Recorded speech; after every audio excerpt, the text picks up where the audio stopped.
Jerry, as painful as it might have been, are miscommunications in regular season game speed the easiest way to hone in on better communication?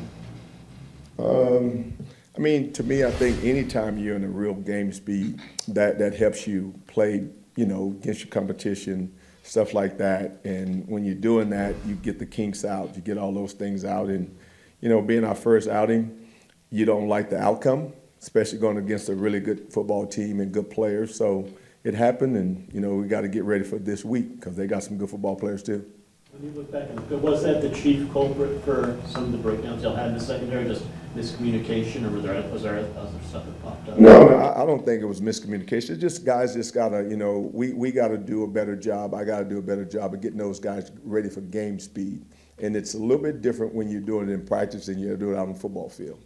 And I think that's the thing that, just get them to understand that. And hey, look, we got it on our belt. Don't look back. Let's move forward.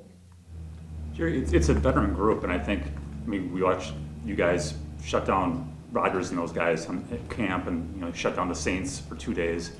And I just think it was a surprise to a lot of people to see, guys running free throughout the game. How does that happen? I guess. Well, to me, I think the biggest thing that you got to do is you got to just go out there and play. It's different. We got a different team, we got different guys, and you got to go out there. And I know the expectation of this group is really high, and especially coming off from last year. And the biggest thing we got to do is we got to go back and match that because nothing's ever the same. You can't expect it to be the same unless you go out there and you produce. And that's the thing that we just got to keep doing our group.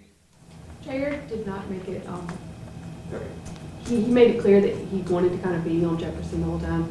How do you balance having your players requesting something versus doing what's best for everyone around them, I guess? Well, that's why I think the biggest sign in our room, it says team first. This is about the Green Bay Packers. And we're trying to make sure that we do the right thing for the Green Bay Packers and win a championship.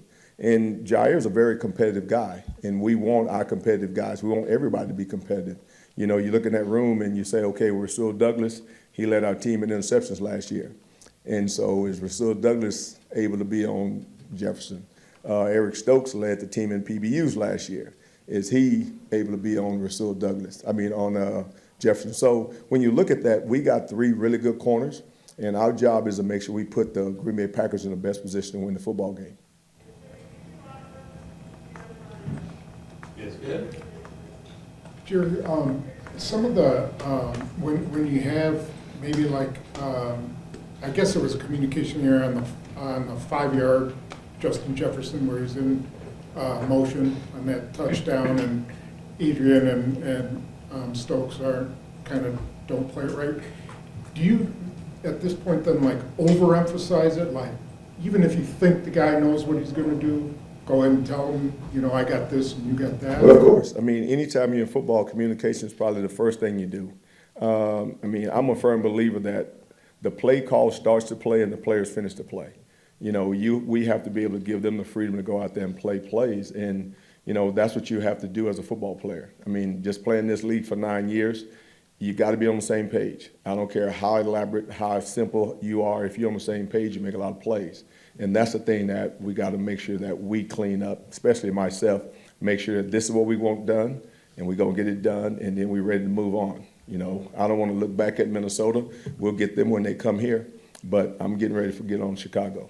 Is there something to be said, though, for Stokes and Douglas that just didn't have a whole lot of snaps with Jair, of getting those 3 acclimated together? Well, that's what we're trying to do right now. Jerry, what happened on Jefferson's second touchdown? It looked like Jair was playing zone and maybe was Rasul playing man and Jair let him go, or what happened? Well, it was one of the plays that they ran a double cross. It happened last year also. If you take a look at it, it happened with one of our guys last year. And you have to take the guy across. They really running a double pick, and they're trying to pick. And that's kind of one of the things that happen in this league that you kind of miss as referees, but we got to stay on our guys and we got to play that play. It's a little bit harder for the corner because he got to run a long way and he got to run through traffic. And that's one of the biggest things we got to keep doing. Jerry, what about how long do you have to plaster a receiver with Justin Fields? What do you tell your guys? They say, I guess there's a stat that he has the longest after the snap play. So you got to plash as long as you get him down. And hopefully, thankfully, Jay Mo was up here early and he's going to get him down.